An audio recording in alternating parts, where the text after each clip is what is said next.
Les amis, bienvenue, j'espère que vous allez bien, j'espère que vous êtes en forme. Aujourd'hui, on s'intéresse au Grand Prix de Chine qui se déroulera ce week-end. Un Grand Prix qui va être très particulier de mon point de vue. Ça dépendra de certains facteurs, mais il y a quelque chose qui me fait extrêmement peur ce week-end. Je vais bien sûr vous en reparler. Donc, on est parti, ne perdons pas plus de temps. Dans un premier temps, le point circuit, puis ensuite mon pronostic. Et je vous invite à me laisser le vôtre. Je vous montre d'ores et déjà le tableau des pronostiqueurs. N'oubliez pas le petit like, le petit abonnement. On est parti.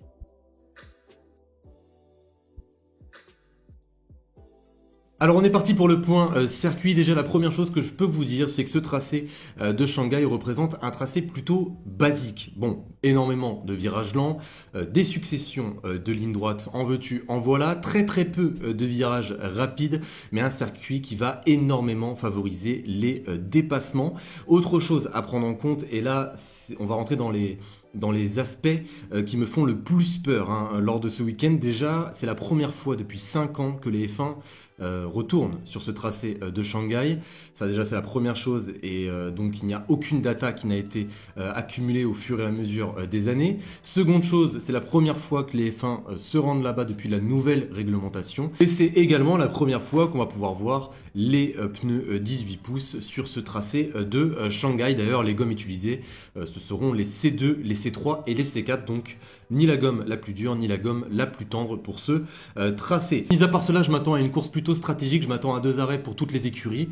Et également, il va falloir favoriser la vitesse en ligne droite. Puisque n'oublions pas qu'il y a une ligne droite de 1,4 km. Donc, la vitesse de pointe sera primordiale pour ce Grand Prix. Donc voilà, vous avez à peu près toutes les cartes en main. Je rappelle que ce week-end représente le retour du format sprint. On est parti pour 2 week-ends d'affilée de format sprint, donc un ce week-end et un autre à Miami. Et la chose qui me fait le plus peur lors de ce Grand Prix, eh bien c'est très simple, et c'est encore à confirmer bien entendu, mais c'est la météo. La météo risque de poser énormément de problèmes. Je rappelle qu'on est en format sprint, donc il n'y aura qu'une seule séance d'essai libre le vendredi, donc il va vraiment pas falloir se louper sur les réglages. D'ailleurs, ça ne me surprendrait, mais pas du tout, si jamais il venait à pleuvoir le vendredi, que les écuries partent sur des configurations, enfin du moins sur des réglages pourtant secs, en anticipant exactement le Grand Prix de dimanche. Puisque oui, certes, on peut gagner des points lors de la course sprint, mais la course de dimanche reste bien entendu la plus importante. Alors, va falloir faire gaffe à cela. Si jamais il pleut, ça serait une grande première depuis ce début de saison. Et c'est pour cela en fait que ce week-end me fait peur, puisque pour moi les écuries ne sont pas préparées. T'as une nouvelle réglementation qui est censée favoriser l'effet de sol. C'est la première fois que tu te rends là-bas depuis 5 ans. Les monoplaces n'ont jamais été sur ce circuit. Enfin du moins les nouvelles monoplaces n'ont jamais été sur ce tracé de Shanghai. Il n'y a qu'une seule séance d'essai libre pour tout préparer, et je n'imagine même pas la catastrophe s'il pleut lors de cette séance. Si tu te loupes sur la première séance d'essai libre, le week-end risque d'être assez compliqué, et ça pour toutes les écuries, donc pourquoi pas avoir quelques surprises lors de ce Grand Prix. Bien sûr, les conditions météo restent à confirmer. En tout cas, on en a terminé pour ce tracé de Shanghai. Faisons maintenant un petit point de toutes les écuries, de leurs forces, de leurs faiblesses, pour enfin vous donner mon pronostic. On commence avec Red Bull. Alors Red Bull, je les vois bien sûr comme les favoris ce week-end. Les lignes droites vont leur faire extrêmement plaisir, et même le comportement de cette monoplace, que ce soit dans les virages ou dans les lignes droites, c'est juste abusé. Encore une fois, c'est vraiment l'équipe à battre. Je m'attends à un week-end comme à Suzuka il y a 2 semaines. Pour être honnête, le DRS couplé à leur moteur Honda va faire très mal à la concurrence sans aucun doute. Donc je m'attends à un bon week-end de Red Bull encore une fois. Pour Ferrari, c'est à peu près similaire. Je les vois comme la deuxième force du plateau ce week-end. Je les vois peut-être même, pourquoi pas, grâce à leur très bon moteur, essayer tant bien que mal de concurrencer la Red Bull. Je les vois très compétitifs en qualification. Après, on va revenir, j'imagine, encore un petit peu dans la seule faiblesse de Ferrari, ça reste le rythme de course. C'est pour cela que je vois encore une fois Red Bull s'imposer. On continue avec Mercedes. Alors c'est peut-être bête à dire, après les performances, les dernières performances de la Mercedes, que ce soit à Suzuka ou que ce soit à Melbourne, c'est sûr que Mercedes ne rassure pas en ce début de saison. Mais s'il y a bien un tracé selon moi où Mercedes peut essayer d'aller chercher un bon résultat, c'est à Shanghai. Oui, c'est à Shanghai. Pourquoi? Puisque les caractéristiques de ce tracé sont plutôt favorables, je trouve, à la Mercedes.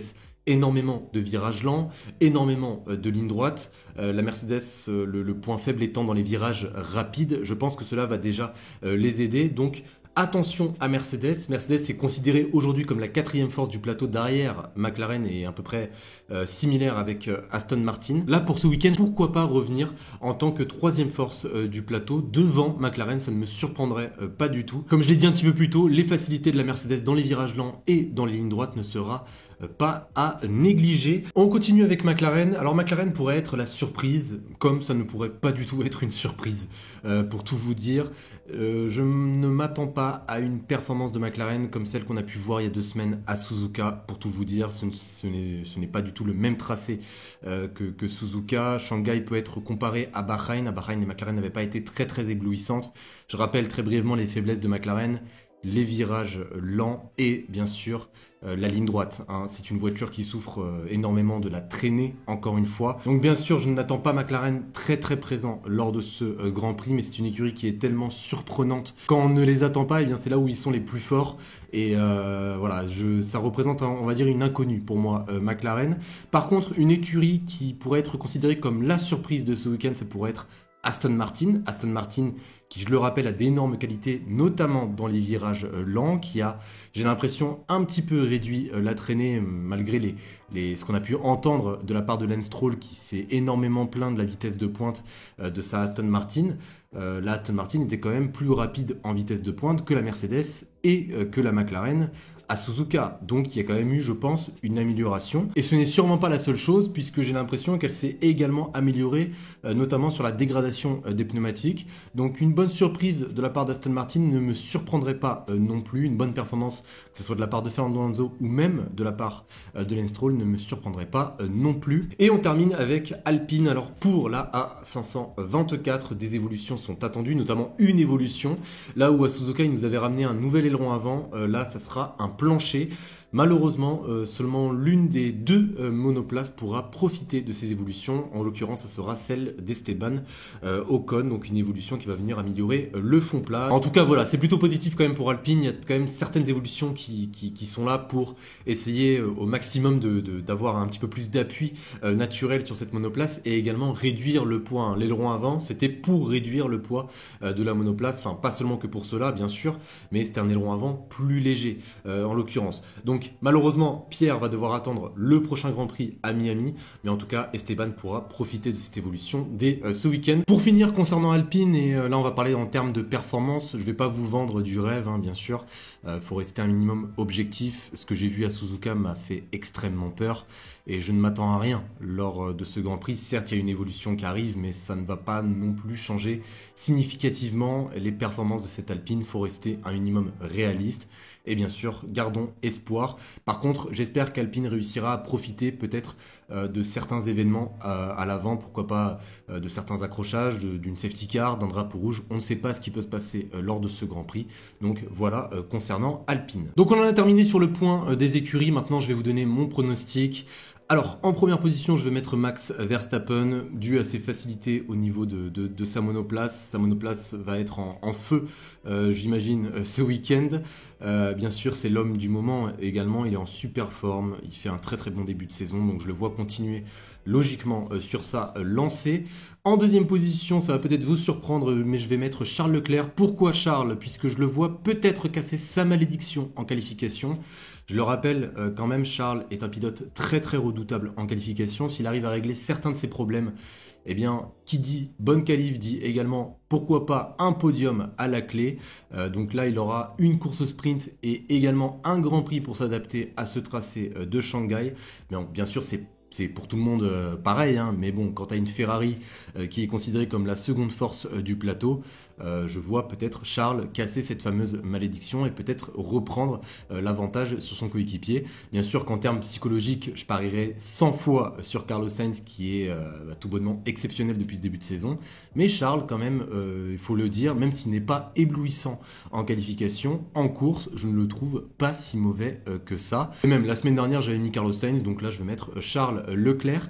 Et en troisième place, là c'est la plus grosse surprise et je pense que personne ne s'attend à ce que je mette mettre ce pilote en troisième position. À chaque fois, je vous donne un pronostic qui est totalement logique. Et même là, si je vous donne le troisième en toute objectivité, je mettrais probablement Sergio Pérez. Voilà, Sergio Pérez, il fait un très très bon début de saison. Il est très discret, mais il prouve, je trouve, hein, de mon point de vue, qu'il a sa place aujourd'hui aux côtés de Max Verstappen chez Red Bull. Enfin, du moins sur son début de saison, je ne le trouve pas du tout mauvais. Mais je ne vais pas mettre Sergio Pérez cette fois-ci.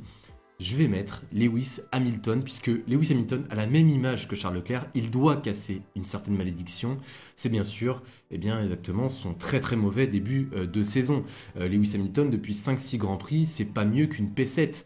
Donc là, va vraiment falloir se réveiller. Et sur un circuit tel que le tracé de Shanghai, un circuit où les températures sont un petit peu plus fraîches, ce qui est pas plus mal pour la Mercedes, un circuit où il y a énormément de virages lents, très très peu de virages rapides, où la vitesse de pointe est primordiale, et même sur un circuit où Lewis Hamilton est surexpérimenté, je rappelle que c'est le dernier vainqueur en date et qu'il a gagné 6 fois là-bas, je vais parier quand même sur l'expérience du pilote britannique.